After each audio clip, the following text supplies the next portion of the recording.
we got the engine already halfway taken apart. As you guys can see, timing belt is taken off, serpentine belt is taken off. Everything's already done, so we're starting that square run of getting this fuel rail off. And to get this off, I thought it was going to be a 6mm Allen head, but the 6mm does not fit. Alright, I didn't go to the store and get a 6mm because I actually found this right here in the tool bag. It was actually a 3/16. It's actually a 3/16, but you gotta find like a brand new one. If any of it's missing, or you know, if there's any play in that bolt, you could strip it, so you don't want to strip that bolt. But it was a 3/16 and it worked for me. I got the fuel rail bolt out. Every time you guys take your bolts out, make sure you save them. I put all my bolts inside of baggies and I labeled the bags what they were. That way when we put, you know, when it comes back down to putting everything back together, you have everything already separated and organized. But yeah. So now I'm about to take off the second bolt. It's already loose. I'm about to just undo it, put it in the bag, take the rest of this off, get it out the way. This whole rail should be able to free up and get out the way, so you'll be able to see right in there to the exhaust manifold bolts. Let's get started. Alright, once you get the fuel rail unbolted, the fuel injectors should just pop right out. You see right there, there's the fuel injector. There's 4 of them, and they all just pop right out with the rail. I got all 4 of them out. I still got a little bit of friction on the right side, so something is holding it down. I don't know what yet. You guys see this one cord connected down there? You don't want to break that. So be careful when you're doing this. You do not want to break any cords. Replacing parts on this type of engine is just way too much money. You do not want to replace parts on this type of engine. But alright, now next I gotta take off this screw that connects this little fuel doohickey to this. I'm not gonna sit here and act like I know what the name is. And you gotta take this clip off right here, and that should free up this whole fuel rail. But yeah, so what I'm gonna do is just pull this fuel rail up. I think we got enough area now to where we can reach these bolts. And I'm about to try to loosen these bolts now. I might as well just do it on camera, since I got you guys right here. But yeah, it's a 3/16. It's not a 6mm like I thought. Make sure it's all the way in there before you do it.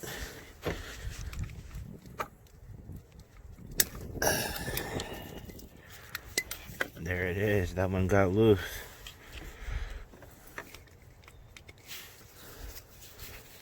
I guess they're not really held in with that much torque, if I can do that shit with this.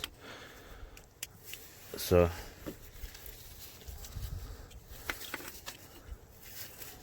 but yeah, we're getting it done. Let me finish getting the rest of these bolts off.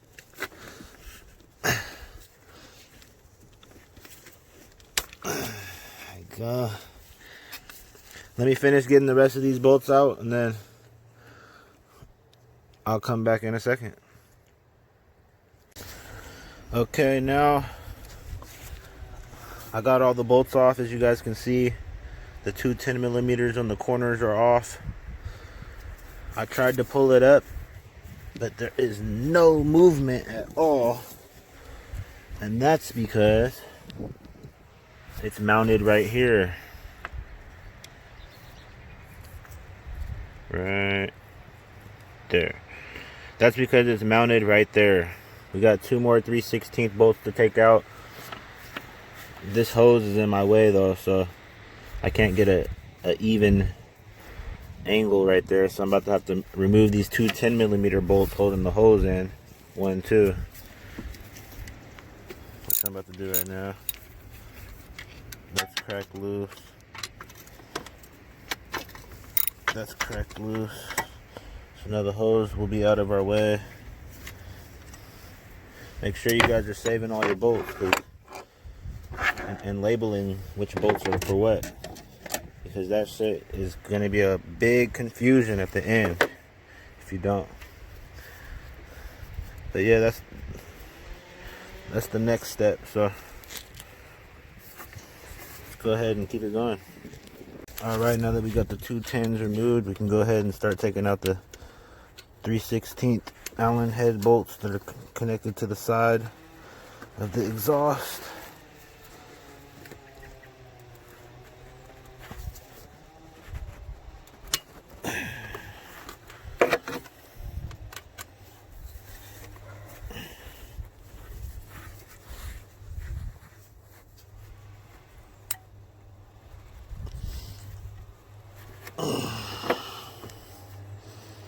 There we go. They're both cracked loose. Let's just finish getting these shits the rest of the way out.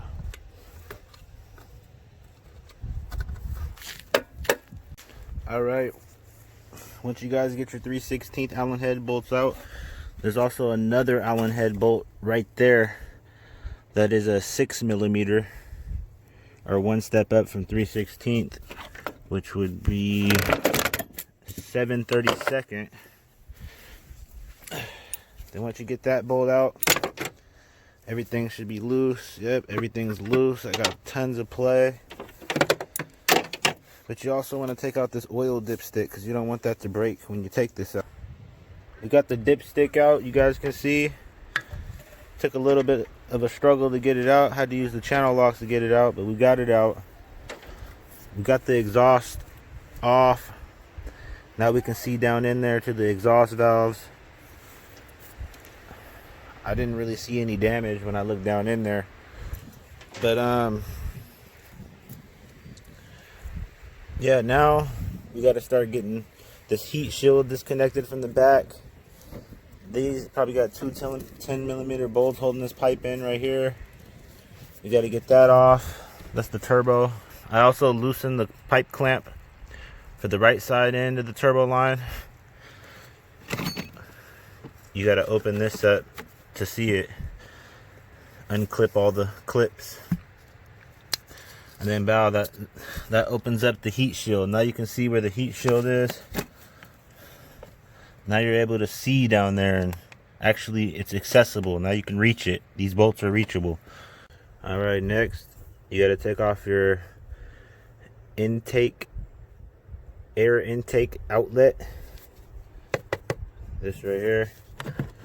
That needs to come out so you can get access to the back side, to the back right side of that heat plate. Alright, once you get that out, I thought this would have been able to just pull out or disconnect from down there. I think it does, I just can't figure out how to do it yet. It has like a weird metal clip that goes all the way around. I'm thinking that's what you got to do. Take that metal clip out, and that should be able to pull right out. Let me try that.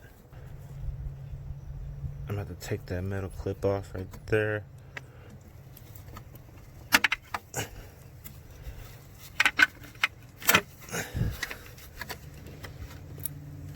And that should loosen. And that should just pop right out. Now that it's unclipped, it should just pop right out.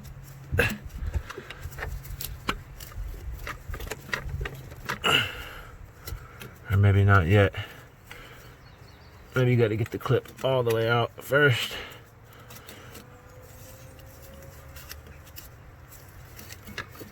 There it goes.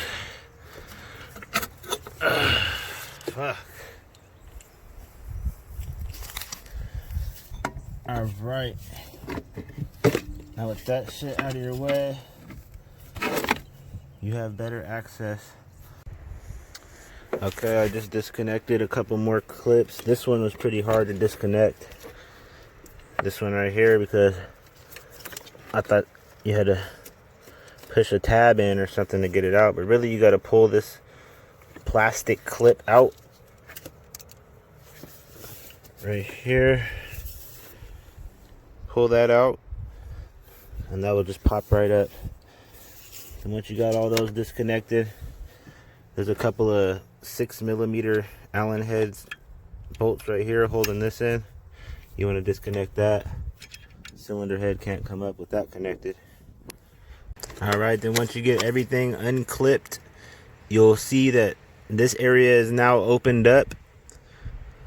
You got your, I think that's a 6 Allen head bolt, two 10mm holding that in, two more 6s over there. There's another 10 right there in the right corner, and then there's a 10 on the back side. Those are the rest of the bolts that need to come out. Once all those are out, your cylinder head will be free to remove. Alright, I finally got the heat shield out. There was a 13mm bolt sitting on the back right, pinched in between this and the cylinder head. It was a 13. As I was backing it out, it wanted to hit this, so I ended up getting a crowbar out and bending that a little bit outwards with the crowbar as I loosened it up with the 13, and that bolt came out. Heat shield came out. Let me show you guys what the heat shield looks like so you can just see it right here. That's the heat shield.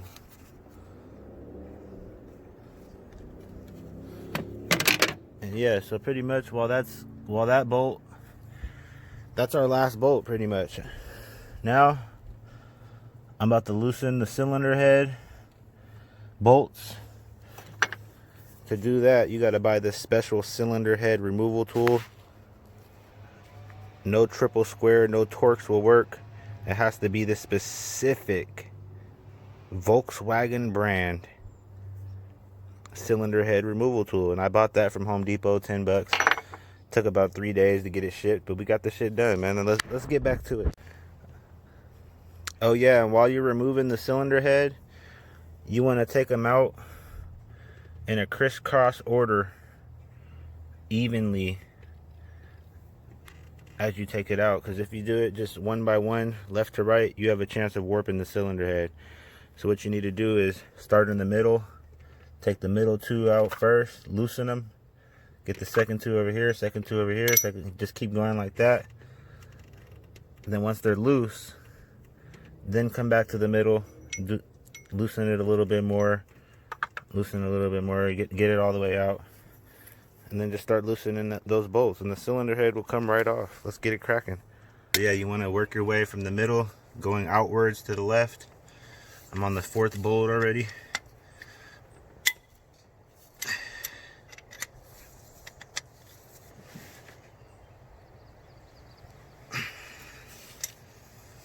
And then come back over to the right.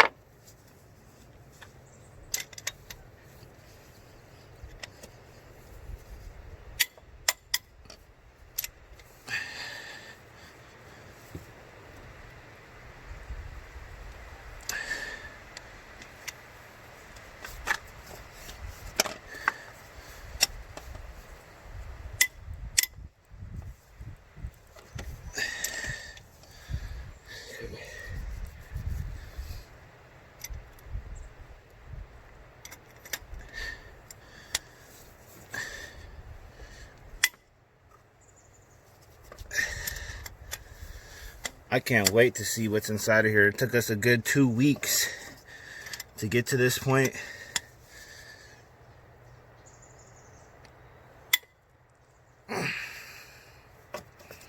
Took us a good 2 weeks to get to this point. I could not wait to see what's going on inside of this cylinder head. Can't wait to see it.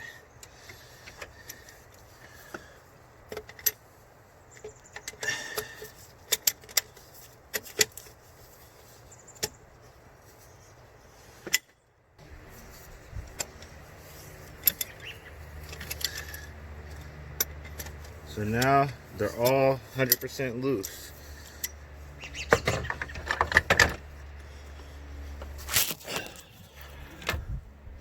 So now that you got it 100% loose, what you do now, you go back in and you loosen them by hand with the bolt tool.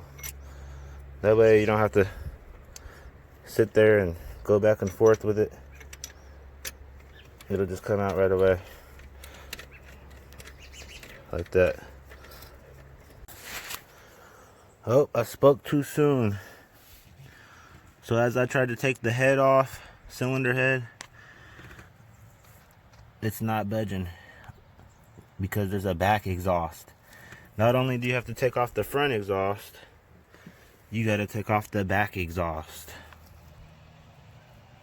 So that's what I'm about to work on next. I didn't think I had to take that off, but I guess I do. You also got to take this off, the belt tensioner, timing belt tensioner. That has to be off of the cylinder head before you can take it off. All right, we got the cylinder head finally off. That shit took forever, man, but we got the shit done. It wouldn't come off at first because I had left this on. I was thinking that if I just left that on, it would just come up with it, but no, there's a little hose bracket that I didn't know was there that connects to that. So as I tried to pull it up, these hoses just came with it. But you know, we got the job done, man. Finally. Let's go check out our valves.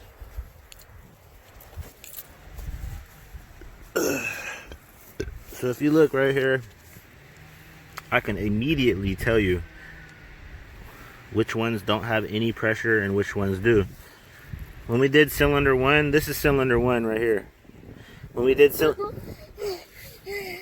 what are you doing? You trying to scare me? Yes, I've been out here since, I've been out here the whole time.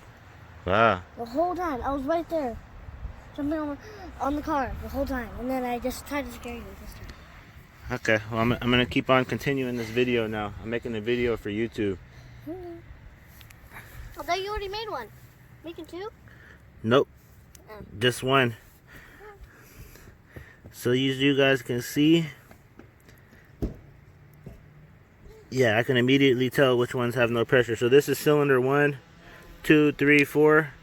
Cylinder 1, we had 120 compression. And as you can see, all of these are pretty much sitting flat. Pretty much. But you can tell they can sit flatter. Like they're not flush. They're sitting up a little bit. But over here, cylinder 2, we had 0 compression. And I can tell you why. Look at that shit. There's a fucking lip. I can practically put my fingernail in there and pull this shit up. These are supposed to be sitting flush, flat. There's not supposed to be any ridge when you rub your finger across. It's supposed to be flat. And that's not what's happening here. Cylinder 2. This is cylinder 3. This is the worst cylinder. Look at this shit.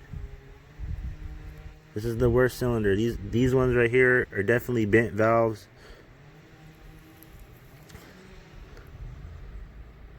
So, you know, we figured out our problem, man. Now, it's about replacing these valves, machining the head, making it completely flat to a true straight flatness. So that got to get machined. We got to replace bent and busted valves. The good thing is there's no damage to the pistons. If you guys can see over here, I didn't see a single dent on any of these pistons. They're all crisp. There's no damage. Maybe once I clean it up a little better, we'll be able to see any damage that's possibly there. So yeah, if you like what you see on my page, hit that subscribe button, like, comment, share, let everybody know, because we're trying to get this shit to 1 million subscribers, 1 million views. Let's get this shit popping, man. You see what's going on. It's your boy D11 Auto. Let's get it.